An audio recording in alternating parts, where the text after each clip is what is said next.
데살로니가전서 2장 1절부터 16절까지 본문 말씀을 통해 소망으로 인내하는 교회라는 말씀으로 하나님 말씀 증거하겠습니다. 자, 우리 옥토교회는 한 해 동안 나아가야 할 신앙의 방향을 정하여서 신년의 교회 선언이라는 주제로 붙잡고 있습니다. 2023년도 교회 선언, 우리가 지난주부터 한 구절씩 살펴보고 있는데요. 자, 믿음으로 본이 되는 교회, 소망으로 인내하는 교회, 사랑으로 수고하는 교회. 자, 이렇게 잡고 있습니다. 이 주제는 오늘 본문을 읽었던 데살로니가 교회에게 주신 말씀에서 근거하고 있습니다.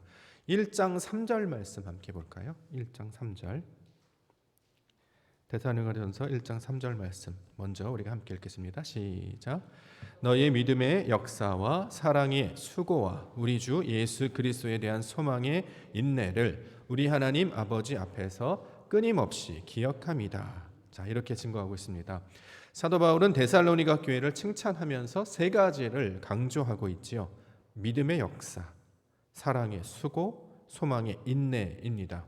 자, 이처럼 데살로니가 교회에게 주셨던 이 칭찬의 말씀을 우리가 믿음으로 받아서 우리 옥토교회가 이렇게 칭찬을 받는 믿음의 역사, 사랑의 수고, 소망의 인내로 나타나는, 그래서 믿음의 본이 되는 우리 주의 교회가 되기를 진심으로 소망합니다. 자, 오늘 교회 선언은 두 번째 주제 내용을 우리가 함께 살펴보고자 하는데요. 그 두 번째 주제 내용은 소망으로 인내하는 교회입니다. 자, 소망으로 인내하는 교회. 가장 먼저 우리가 소망을 먼저 생각을 해보죠. 신년이 되면 많은 사람들이 소망을 품습니다. 새해 소망, 그렇죠? 올해 이루고 싶은 것, 소망들을 말하고 있죠. 자, 그러면 성경에서 말하는 소망이라는 개념이 무엇인가? 우리가 이것을 살펴보고자 합니다. 성경에서 소망이라는 단어를 말할 때는 인간들이 쓰는, 사람들이 쓰는 개념과 조금 다른데요. 그럼 무슨 뜻이냐면 성경에서 말하는 소망은 하나님을 향하여 품는 마음을 가질 때, 자, 마음에서 한번 생각해 보십시오. 하나님, 대상이 분명하게 하나님이어야 합니다. 하나님을 향하여, 하나님께 대하여 마음을 품게 될 때, 자, 그에게 마음을 둘 때, 이것을 소망이다, 이렇게 이야기합니다. 자, 하나님을 알기 전에는 우리는 소망이 뭔지 몰랐습니다.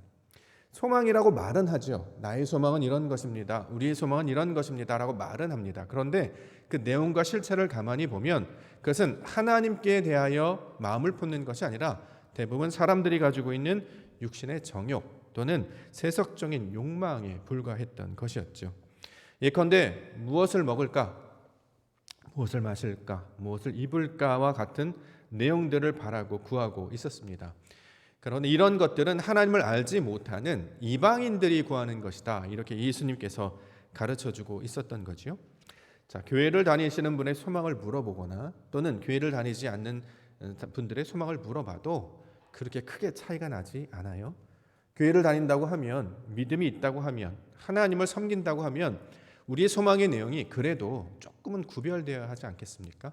조금은 거룩해야 되지 않겠습니까? 조금은 숭고해야 되지 않겠습니까? 그런데 교회를 다니는 사람, 하나님을 믿는 사람, 그렇게 신앙생활을 하는 분들에게도 올해 소망이 무엇입니까? 당신의 소원이 무엇입니까를 물어보면 그렇게 다르지 않습니다. 우리도 여전히 세속적이고 여전히 기복적인 내용들이 그 소망의 중심을 자리를 잡고 있던 거지요. 왜 이러한 일이 나타나는가? 성경은 하나님을 모르기 때문이다. 하나님을 알면 그렇게 할 수 없다는 거죠. 하나님을 아는 지식이 부족하기 때문에, 아니 없었기 때문에 자신의 정욕과 욕망만을 구하는 상태로 살 수밖에 없었다라고 이야기하고 있습니다. 그래서 이 땅 가운데 하나님께서 독생자 아들 예수 그리스도를 보내신 것은 욕망과 정욕으로 살던 자들에게 소망이 무엇인지를 가르쳐 주시고, 이제 인생 욕망과 정욕으로 살지 아니하고 소망을 가진 자로 살게 하시는 것이 하나님의 의도가 된다라는 것이죠. 자, 이 땅에 예수님께서 찾아오셨습니다. 자, 그분께서 하신 일은 무엇이었을까요? 그분은 다른 걸 말하는 것이 아니라 하나님을 말씀하셨죠. 하나님의 나라를 선포하셨습니다. 그래서 이것을 우리는 복음이다, 이렇게 말씀하고 있죠. 회개하라, 천국이 가까이 왔다. 이것이 복음의 내용이었습니다. 다시 말해 이것이 소망이 없던 자들에게 주시는 소망의 선물과도 같은 것이었습니다. 하나님을 찾게 하시고 하나님을 구하게 하여 주셨습니다. 이전에는 하나님을 찾으려고 해도 누구도 알려주지를 못했어요. 하나님이 어떠한 분이신지, 하나님의 뜻이 무엇인지, 하나님의 나라가 어떠한 것인지를 아무도 말을 하지 못했습니다. 그래서 찾으려고 해도 찾지 못하고 구하려고 해도 구하지 못했다라는 거지요.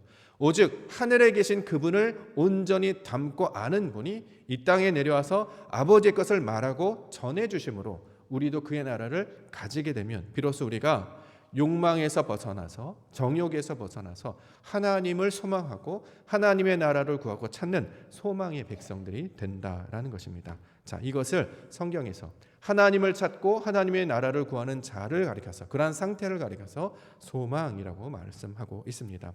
이 소망을 오늘 본문에서는 우리 주 예수 그리스도에 대한 소망이라고 설명하고 있는데요. 3절 말씀 다시 한번 보겠습니다.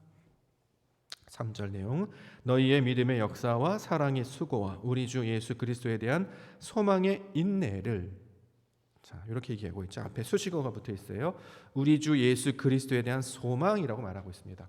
그냥 소망이 아니고 우리 주 예수 그리스도에 대한 소망입니다. 자, 이게 무슨 뜻이냐면 예수 그리스도에 대한 소망이라고 말하는 것은 예수님이 가지고 있었던 소망이 우리에게 그대로 똑같이 복사되는 거예요. 그래서 예수님의 소망이 우리의 소망이 되는 것을 가리키기도 말입니다. 예수님이 이 땅 가운데 오신 것은 뜻이 하늘에서 이루어진 것 같이 그것을 땅에 이루게 하시려고 왔잖아요. 예수님의 소망은 내가 하나님 안에, 내가 아버지 안에, 아버지가 내 안에, 이게 나의 소망인데 이 소망을 너에게 주어서 너희도 똑같이 이 소망을 갖고 살아가게 하신다라는 거죠.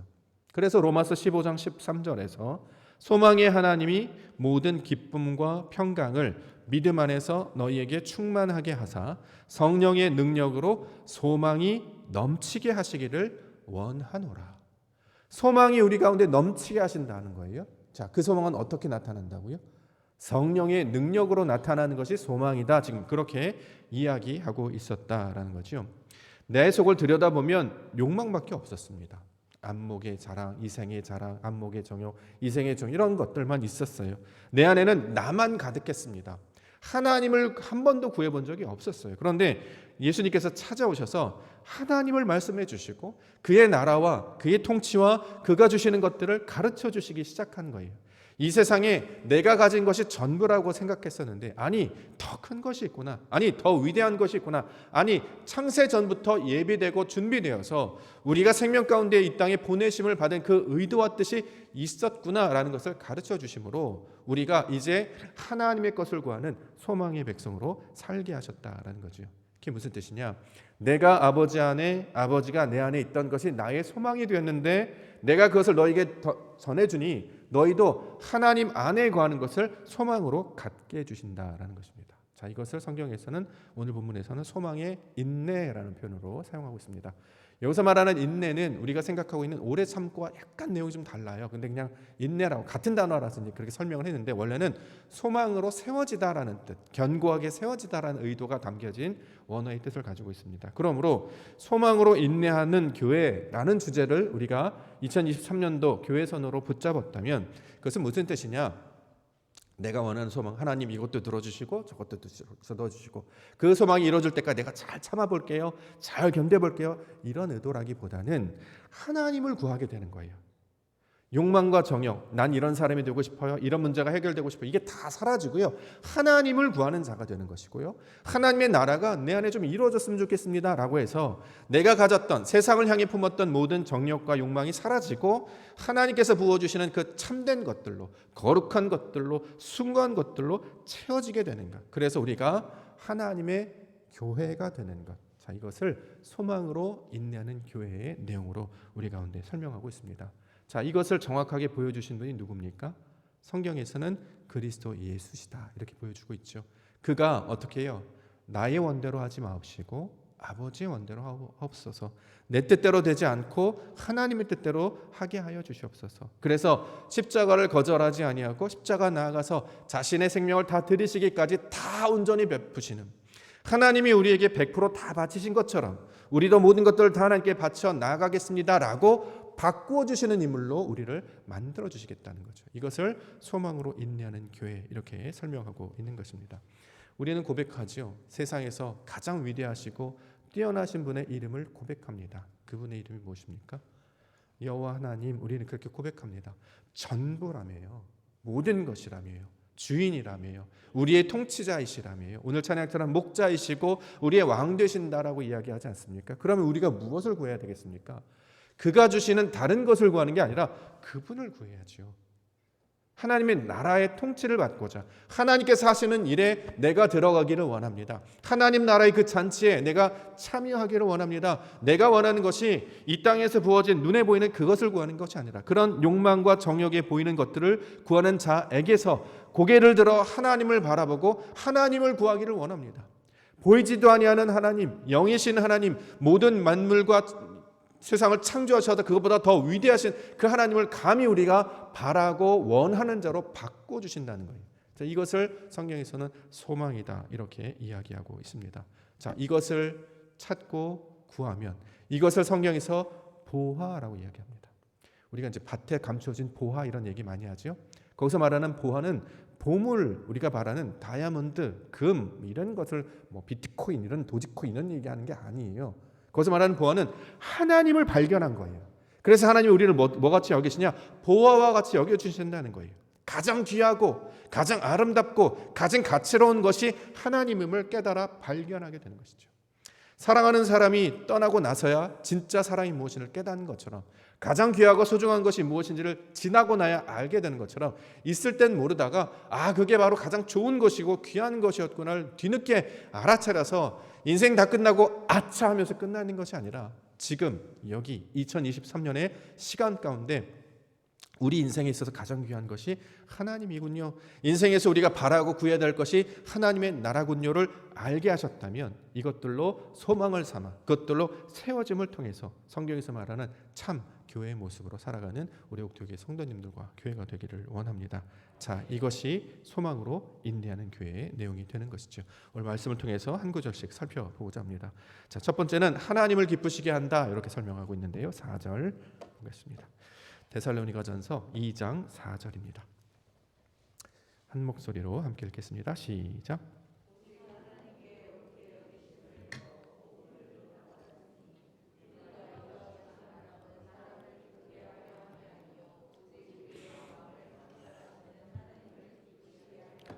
자, 사람을 기쁘게 하려 함이 아니요 마음을 감찰하시는 하나님을 기쁘시게 하려 함이다. 무엇이? 주어가 뭡니까? 무엇이? 여기서 주어는 복음을 봐야죠. 복음. 하나님께서 우리에게 복음을 들려주시는 그 목적이 사람을 기쁘게 하려고 하는 것이 아니고 하나님을 기쁘시게 하려고 하는 것이다. 지금 이렇게 이야기하고 있어요. 자, 그러면 사람을 기쁘게 한다는 뜻이 무슨 뜻입니까? 사람을 기쁘게 하는 거예요. 성경에서 뭐 다른 사람을 가리키고 말일까요? 다른 사람을 기쁘게 하는 것도 쉽지가 않죠. 근데 성경에서 말하는 사람을 기쁘게 하다라는 뜻은 무슨 뜻이냐면 자신 안에 있는 욕망을 가리키고 있는 말이에요. 첫 번째 아담, 육신에 있는 사람. 우리는 뭘 구해요? 육신의 정욕과 욕망을 구하는 사람이었잖아요. 그렇죠? 근데 하나님께서 우리에게 복음을 들려주세요. 하나님 나라에 관한 이야기를 들려주세요. 그럼 그 들려주시는 목적이 무엇이냐? 내가 가진 욕망이나 정욕을 만족시키려고 하는 것이 아니다 이 뜻이에요. 이걸 사람을 기쁘게 하는 것이 아니다 이렇게 얘기한다는 거죠. 그렇죠? 그게 맞겠죠. 하나님과 하나님의 나라의 뜻이 무엇인지를 가르쳐 주시는 것은 이 땅 가운데 내가 원하는 것, 그것을 이루기를 원합니다. 세상 사람들이 가지고 있는 세속적인 욕망을 이루려고 복음을 가르쳐 주신 것이 아니다라는 거죠. 예를 한번 들어보지요. 우리가 교회 다니는 이유와 목적, 우리가 연초마다 늘 다시 한번 점검하고 살펴보는데요. 교회 다니는 이유가 뭘까요? 신앙생활을 하는 목적이 무엇입니까? 자, 우리는 한 주일에 예배 가운데 나와서 말씀을 듣습니다. 이 말씀을 왜 듣습니까? 자, 보통 우리는 이렇게 얘기하죠. 천국 가기 위해서. 그렇죠? 구원받기 위해서. 이런 말들 많이 사용하는데요. 천국이 그럼 뭐죠? 죽어서 가는 그곳인가요? 천국은 장소적 개념이 아니라고 말씀드렸습니다. 천국은 장소, 죽어서 가는 거기가 아니라 지금 있는 상태. 하나님께서 우리를 통치하시는 건 상태를 하나님 나라, 내가 주인이 아니라 하나님이 주시는 그런 상태를 하나님의 나라라고 이야기하는 거예요. 우리가 하나님의 나라 백성이 되는 거잖아요. 그걸 천국이라고 말하는 거예요. 근데 사람들은 여기는 고난과 핍박과 가득해 있고 나중에 죽어서 가면 그런 데가 있어. 본인도 모르고 가본 적도 없고 아무도 그걸 알 수가 없습니다. 자, 그렇게 이 인생들을 허비하는 시간들로 우리를 미혹하고 유혹하게 된다라는 거죠. 천국 가는 것, 다시 말해 어디 좋은 장소로 가는 것. 거기 가서 잘 먹고 잘 살고 아무런 근심이나 염려, 고난이나 핍박이 없는 상태로 살아가는 것을 천국의 개념이나 뭐 또는 어떤 구원받는 것의 개념으로 생각하고 있습니다. 근데 성경은 그런 내용으로 하나님 나라를 말씀하는 것이 아니라 고난과 핍박이 있을 거란 말이죠. 인생을 살아가면 겪게 될 거란 말이에요. 이건 피해갈 수 없는 거예요. 모든 인생들은 다 거치셔야 됩니다. 광야를 거치셔야 돼요. 홍해를 건너셔야 되고, 광야를 만나셔야 되고, 요단강을 건너셔야 되고, 가나안 땅에 가서 싸우셔야 된단 말이죠. 인생들은 다 겪게 돼요. 고난과 핍박이 없지 않아. 그런데 중요한 것은 그러한 어떠한 상황 가운데서도 세속적인 욕망을 자기의 중심에 두거나 자신의 방식으로 이것을 해결하려고 하지 아니하고, 오직 목적이 하나님이 되게 하시는 일, 자, 이것이 천국에 관한 내용으로 우리 가운데 설명을 하고 있는 것이죠. 그래서 오늘 본문에서 사람을 기쁘게 하려고 하는 것이 아니라 뭐라고요? 하나님을 기쁘시게 한다는 거예요. 하나님을 기쁘시게 한다는 게 또 뭔지 또 우리가 깨달아야 되겠죠. 하나님께서 기뻐하시는 것이 무엇일까요? 뭘 기뻐하십니까? 우리가 돌이키는 거잖아요. 하나님의 백성 되는 걸 가장 기뻐하시겠죠.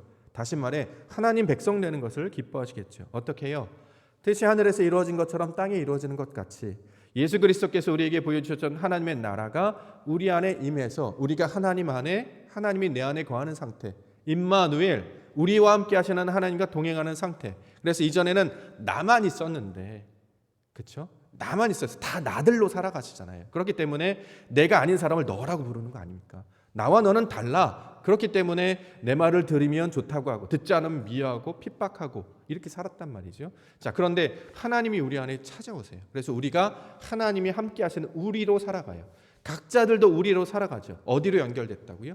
머리로 연결되었기 때문에 우리가 몸이 되는 것이죠. 그래서 진짜 거기서 사랑이 나오는 것이고 서로 돕고 서로 형제가 우애가 거기서 이제 나오게 된다라는 것입니다. 자, 그러면 하나님을 기쁘시게 한다라고 하는 뜻은 하나님께서 말씀하시는 그 뜻, 창세기로부터 말씀하신 그 뜻이 내 안에 그대로 이루어지는 것을 가리키고 있는 말입니다. 그것은 뭐냐면 우리가 하나님 안에 거하고 하나님이 내 안에 거하며, 즉 다시 말해 내가 바라고 원하는 모든 것이 세상에 보여지는 그것이 아니라 하나님이 되게 하시는 일. 하나님은 어떻게 해요? 나만 바라봐를 좋아하신다는 거죠. 내 뜻에서 살아야 된다. 내가 너의 아버지이지 않니? 내가 너의 목자야. 나와 함께 있어야 되지 않겠니? 너 혼자 있지 마. 내가 항상 너와 함께 있을 거야. 그러니까 너 힘대로 보여주려고, 자, 나는 하나님은 위에서 판단하시고 심판하셔서 잘하나 못하나 이렇게 심판하고 지켜보려고 하는 것이 아니라 세상의 모든 것들을 다 창조하시고 펼쳐주신 이후에 아담에게 딱 보여주셔가지고 와, 대단하시군요. 그래서 그것을 보면서 하나씩 이름을 정했던 그 아담의 모습과 같이 보여주시는 것을 보게 하시는 일이 우리 자녀들에게 허락하신 일이다라는 거예요. 그래서 하나님이 이렇게 대단하신 분이셨군요. 나 정말 하나님 멋있다고 생각해요. 하나님과 같이 있을 거예요. 하나님 함께 하기를 원합니다. 세상에서 살아가지 아니하고 나 욕망대로 살아가지 아니하고 모든 뜻을 아버지의 뜻 안에서 살아가려고 합니다. 이것이 바로 하나님이 기뻐하신 일이 되겠죠. 자, 이것을 성경에서 이야기합니다. 시편 71편 5절과 6절. 주 여호와여, 주는 나의 소망이시요 내가 어릴 때부터 신뢰한 이시라. 내가 모태에서부터 주를 의지하였사오며 나의 어머니의 배에서부터 주께서 나를 택하셨사오니 나는 항상 주를 찬송하리이다. 인생의 모든 목적과 방향과 뜻이 하나님이 되어버렸다는 거죠. 주가 나의 소망이 되었다라는 거죠. 항상 주를 찬송하는 자가 되었다는 거죠. 그만 바라보는 사람, 하나님만 바라라, 주만 바라보는 자가 되게 하는 것이 하나님께서 우리에게 주신 하나님을 기쁘시게 하는 일이다, 이렇게 설명하고 있습니다. 예를 들어서 예수님을 한번 보시죠. 예수님이 이 땅 가운데 오셔가지고 공생애를 하기 시작했습니다. 그래서 광야에서 시험을 받았죠. 자, 사탄이 예수님을 시험했습니다. 뭘 시험했습니까? 돌을 떡으로 만들어봐 이렇게 얘기했고, 성전 꼭대기에서 뛰어내려봐 이렇게 얘기했고, 천하 만물 있잖아, 이거 네가 다 가져 이렇게 얘기했죠. 그렇죠? 자, 그런데 예수님 뭐래요?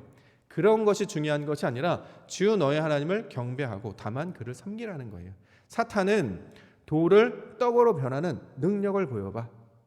할 수 있잖아. 성전에서 뛰어내려봐. 너가 얼마나 위대한지, 너의 신앙을 얼마나 대단한지, 하나님이 너를 얼마나 사랑하시는지를 한번 보여줘봐. 증명해봐. 중심이 다 뭐와 연결이 되냐면 나에 연결이 됐어요. 사탄의 시험은 너를 보여봐. 너의 힘대로 해봐. 네가 힘내면, 수고하면, 애쓰면 바뀔 거야 라고 자꾸 얘기한다는 거죠.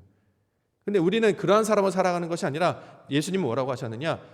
너의 하나님을 시험하지 말고 오직 주 하나님, 너의 하나님을 경배하고 섬기라. 그만 바라보고 그를 섬기는 자로 살아가게 할 것을 우리 가운데 가르쳐주고 있습니다. 뜻이 무엇이냐?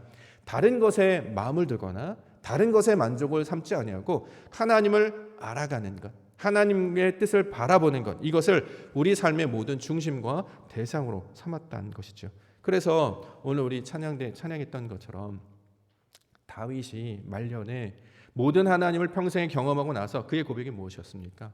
여호와는 나의 목자이십니다. 왜요? 내가 부족함이 없기 때문에. 여기서 말하는 부족함은 하나님이 나의 모든 것 되신다는 고백이잖아요. 그가 나의 전부였기 때문에 채워질 다른 것들을 바라보지 않습니다. 세상의 것들을 바라보면 부족할 수밖에 없어요. 왜냐하면 물질은 중립적이고 양면을 갖고 있기 때문에 좋은 면도 있고 그렇지 않은 면도 있습니다. 밝을 때도 있고 어두운 면도 있어요. 사람도 그렇고요. 물질도 그렇고요. 좋은 것이 있으면 나쁜 것이 항상 따라옵니다. 이게 세상 피조의 구조예요. 그러니까 세상의 것들을 구하려고 구하면 영광을 얻게 되죠. 그만큼 욕도 많이 드실 거예요. 그렇죠? 돈이 많이 생기죠. 그런 돈 꺼달라는 사람 전화도 그렇게 많이 받으실 거예요. 돈 많이 버신 분들 물어보니까 뭐가 힘드세요? 그랬더니 그렇게 전화가 많이 온대요. 저는 축하 전화인 줄 알았더니 돈 빌려달라고. 안 갚으시려고. 그런 분들이 많이 온대요. 세상의 것들은 이걸 가졌으면 반대급부가 항상 온다라는 거예요. 다 채워지지 않아요. 성경은 우리를 보고 영원을 사모하게 하셨다 이렇게 얘기해요. 이 세상에 오는 것들로 만족하지 못한다라는 거죠. 시간과 공간, 사람과 사건에서 오는 것은 만족의 대상이 아니고 이 모든 것 위에 계시는 그 하나님이 우리의 삶의 방향이고 만족의 대상이다. 이렇게 이야기하고 있습니다. 시편 84편 10절에 주의 궁정에서의 한 날이 다른 곳에서의 첫날보다 나은즉 악인의 장막에 사는 것보다 내 하나님의 성전 문지기로 있는 것이 좋사오니. 문지기로 있는 것이 좋다고 합니다. 보통 궁궐은 좋은 시설 안에 들어가서 내가 누리고 먹고 마시고 이런 것들을 원했잖아요. 그런데 하나님의 성전 문지기가 되는 것이 가장 중요한 것이다. 왜냐하면 하나님이 나의 전부이시기 때문에, 나의 소망이시기 때문에 그렇습니다. 2023년도 우리가 이제 계획을 세워요. 나름대로의 소망을 세웁니다. 그러면 뭐가 될 거야? 뭘 얻을 거야? 뭘 할 거야? 많은 이야기를 하죠. 그런데 올라가는 만큼 부작용도 항상 있음을 기억하시고, 원래 우리를 그 자리로 만드신 것은 그 자리에서 뭘 찾아라? 하나님을 찾는 자가 되게 하시는 것. 이전에는 나의 영광을 누렸잖아요. 자리에 오르게 되면 이게 다 내가 잘해서 한 거야. 내가 능력이 있어서, 내가 경험이 있어서, 내가 얼마나 수고가 많았는데, 내가 얼마나 똑똑했는데, 내가 얼마나 힘이 많은데 이런 것들을 했다면 올라와 보니 하나님의 도움이 없이는 전혀 이것이 이루어질 수 없었구나.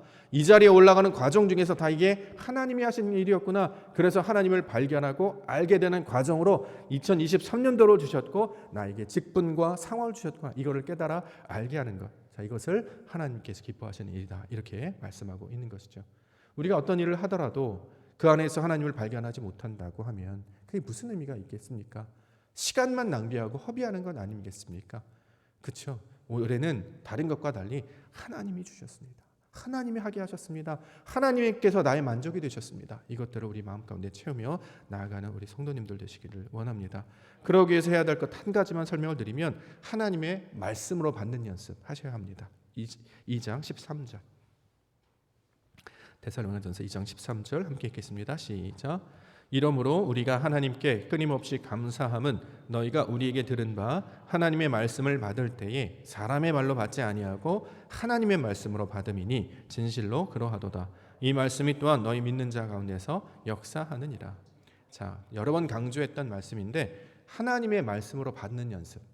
사람의 말로 받는 것이 아니라 하나님의 말씀으로 받는다라는 거죠. 자, 이게 무슨 뜻입니까? 내가 원래 가지고 있던 생각과 경험에서 벗어나는 거예요. 우리는 항상 내게 유리한 대로 판단하잖아요. 어떤 것이 생기면 내가 원래 생각하고 있는 그 관점에서 그걸 바라보기 때문에 왜곡되거나 한 면만 보게 됩니다. 그렇기 때문에 어떻게 갈등하고 오해하고 또는 불판하고 판단하는 거죠. 그런데 하나님의 세계는 너무나 넓어서 이런 면만 있는 게 아니라 다른 측면도 있어요. 그래서 우리 생각이 확장되게 되고요. 여러 가지 측면을 다양하게 보기 때문에 종합적으로 볼 때 이게 다 하나님의 뜻인 걸 알게 되면 우리에게 가장 좋은 것 주시는 것이구나. 그러므로 우리가 비록 3차원의 세계에 살고 있으나 또 다른 차원, 하나님의 고차원의 뜻이 있는 것임을 기억하여서 그분의 선하시고 기뻐하신 뜻이 무엇인지를 깨달아서 분별하는 모형으로 사는 것. 자, 이것들을 우리 가운데 가르쳐주고 있습니다. 지난 한 주간 말씀을 묵상하면서 제가 재밌는 글을 하나 읽었는데 얘기할까 말까 하다가 이게 우리 신앙하고 좀 비슷하다 이런 생각을 하게 되어서 한번 나누고 싶어서 말씀을 드리려고 합니다. 요즘 초등학교에서 각 가정에게 가정통신문 보낸다고 하지요. 가정통신문을 가정에서 보내면 옛날에는 보통 이제 사인해서 보내잖아요. 근데 요즘에는 전화가 그렇게 많이 온대요. 학교로 다시 전화가 온대요. 그게 뭐냐면 확인 전화, 문의 전화, 항의 전화. 확인 전화는 뭐냐면 가정통신문을 이렇게 보내면 읽어보시고 이제 보셔야 되잖아요. 안 읽어보고 뭐라고 한 거예요? 물어보는 거. 뭐라고 가정통신문 띵 왔으면 본학교에서는 이제 계약을 맞이해서 아이들과 이런 걸 하려고 합니다. 그러면 그렇구나 이게 확인하시고 알고 계시면 되거든요. 근데 띵 오면 뭐야 학교에서 왔네? 여보세요. 뭐라고 보내신 거예요? 이렇게 이제 확인 전화 온다고 하고요. 두 번째는 문의 전화 이렇게 오는데 계약 날에 이제 4교시 하는 데도 있지만 뭐 많은 데는 5교시 하는 데도 있나 봐요. 그래서 거기다 중식 제공 이렇게 써놨단 말이죠. 문의는 뭐예요? 우리 아이는 한식 좋아하는데 중식만 제공하면 어떡하죠? 이런 거 이해가 되시잖아요. 그러니까 언어의 이해가 다르다는 거죠. 그래서 점심 준다는 뜻인데 중국 요리라고 이제 판단을 하셨어요. 그래서 확인 전화한다는 거고 저는 뭐 이거는 웃을 수 있다고 넘겼는데 마지막 세 번째 거는 좀 황당하다 이런 생각이 들었습니다. 항의 전화인데 뭐냐면 요즘은 핸드폰 시대라서 텍스트를 잘 안 읽는다는 거예요. 동영상으로 찍어 보내지 이걸 왜 텍스트로 보냈냐. 눈도 안 좋은데 다음부터는 영상으로 보내달라 이런 얘기도 한다고 합니다. 제가 이제 웃으면서 지나갔는데 우리 신앙도 좀 비슷한 것 같은데 이런 생각이 들어요. 하나님께서 말씀을 우리 가운데 통신문으로 보내셨어요. 보지도 않아요. 물어보는 거죠. 목사님 찾아가죠. 뭐예요? 천국 간다는 거예요? 어떻게 구원받는다고 물어봐요. 본인은 고민하지 않으세요. 또는 항의 전화해요. 여기에요. 이렇게 말하는 거 중식 제공 나는 한식 좋아하는데 양식 좋아하는데 말의 어휘를 이해하지 못해서 엉뚱하게 자기 식대로 이해하는 경우가 생기고 또는 알기 쉽게 영상으로 좀 보여주고 좀 표적도 좀 보여주고 뭐 기적도 좀 보여줘서 이거구나. 요즘에 이제 자주 등장하는 그 예화 중에 하나가 뭐 요즘에 사이비 종교 중에 하나 이렇게 무리를 걷는 것 그런 것 좀 보여주면 믿을 텐데 이렇게 얘기한다는 거예요. 근데 우리 신앙도 좀 비슷하지 않습니까? 왜요? 하나님을 다 몰랐기 때문이죠. 그런데 예수님께서 찾아오셔서 알려주셨어요. 자, 우리가 이해를 못하니까. 그래서 산상수훈에 따르면 무엇을 먹을까? 무엇을 마실까? 무엇을 입을까는 이방인들이 구하는 것이고 너희는 뭘 구해야 된다? 먼저 그의 나라와 의를 구해야 된다. 그의 나라가 뭔지 몰랐던 사람이 그의 나라를 듣기 시작하면서 하나님의 나라가 있는 것이구나. 내 뜻이 아니라 하나님의 뜻을 구해야 되는구나 라고 알게 되면서 기도가 바뀌어지게 되는 거죠. 이전에는 그냥 옛날에 했던 말로 아브라카타브라 주문만 외우면 이게 아브라카타브라는 말씀대로 이루어지다라는 거잖아요. 주문을 잘 외우면 하나님의 뜻이 이루어지는 줄 알았는데 그래서 그것을 길게 여러 번 반복해서 마치 신화에 등장하는 마술사처럼 아브라카타브라 이렇게 외웠는데 예수님은 하늘에 계신 우리 아버지요. 뜻이 하늘에서 이루어진 것 같이 땅에서도 이루어집니다. 이 고백을 하게 하심으로 하나님의 뜻이 내 안에 이루어질 것을 가르쳐 주셨단 말이죠. 자, 그러면 이 말씀으로 자기가 가진 욕망이나 정욕을 구하는 것이 아니라 아버지의 뜻을 구하는 것. 그래서 아버지의 뜻으로 해석하려고 하는 그 태도와 습관으로부터 하나님의 뜻을 발견하게 된다라는 거죠. 우리에게 나타나는 것들이 있습니다. 그러면 우리가 기존의 습관대로 반응하지 않고 이게 하나님이 하시는 일이구나. 나에게 이런 기회를 주셨구나라고 받으실 수 있는 지혜와 그 성령의 능력이 우리 가운데 있기를 원합니다. 제가 권면 하나 드릴게요. 내일부터 1차 특별 새벽 기도회 있습니다. 자, 목사로서 하나님의 말씀을 전하는 대신하는 자로서 목사로서 권면 드립니다. 여러분 1년에 한 번 정도는 새벽 기도에 한번 올인해 보셔야 되지 않겠습니까? 학교 선생님의 말의 권위보다 헬스장의 트레이너의 권위보다 더 많이 떨어진 것이 교회 목사의 권위라고 저는 생각합니다. 성탄절을 맞이하여서 우리가 성령으로 준비하기 위하여 여러분 한 번씩만 더 예배에 참석하시면 어떻겠습니까? 라고 말씀을 드렸더니 정말 한 분도 안 찾아오셨어요. 2022년도 지나갔다고 이야기하고 2023년도가 시작됐습니다. 하루만이라도 한 번이라도 하나님의 뜻으로 받아서 목사님이 나오라고 하는 게 아니라 나 아침에 잠 많은데 힘든데 나 뭐 힘들게 이게 아니라 우리가 하나님을 찾는 연습을 하는 거잖아요. 자, 그 말씀을 붙잡고 나아가면 그렇게 연습들을 하게 시킨다는 거죠. 그러면 어느 순간에 이런 것들 쌓이게 되면 내 욕망, 내 어떤 경험, 내 습관대로 하지 않아요. 그래, 하나님께서 원하시는 것일 수 있어. 내 것을 비워두고 아버지 뜻대로 해야지. 왜? 그리스도 예수께서 이렇게 하셨잖아요. 하나님의 나라를 소망하셨던 예수님이 본이 되어 주셔서 우리에게 보여주시고 그것들을 감당하게 해주셨어요. 그래요. 내 것 다 내려놓고 정말 단순하게 믿음으로 나아갑니다. 단순하게 순종하며 나아갑니다. 자, 이렇게 되면 어떡하지? 다른 걱정 말고 하나님의 뜻대로 하여 주시옵소서. 그러면 아버지께서 하나님의 영광을 보여주실 줄 믿습니다. 우리가 이 소망을 가지고 소망으로 인내하는 교회, 믿음의 본이 되는 교회, 사랑으로 수고하는 교회, 성도들로 살아가시는 2003년도 되시기를 주의 이름으로 간절히 축원합니다. 기도하겠습니다. 말씀으로 일하시는 주님, 오늘 주님께서 인도하여 주셨습니다. 하나님의 나라 그 뜻을 받게 하여 주셨습니다. 욕망과 정욕으로 나아가지 아니하고 이제 하나님의 나라 꿈을 꾸게 하여 주셨습니다. 소망을 갖게 해 주셨으니 이제 아버지를 구하게 하옵소서. 찾는 자에게, 구하는 자에게, 두드리는 자에게 성령을 허락하여 주신다 말씀해 주셨사오니 그 성령의 능력으로 충만케 하사 우리로 소망이 넘치게 되는 아버지의 거룩한 백성이 되는 주의 교회가 되게 하여 주시옵소서. 거룩하신 예수 그리스도의 이름으로 간절히 기도 올려옵나이다. 아멘.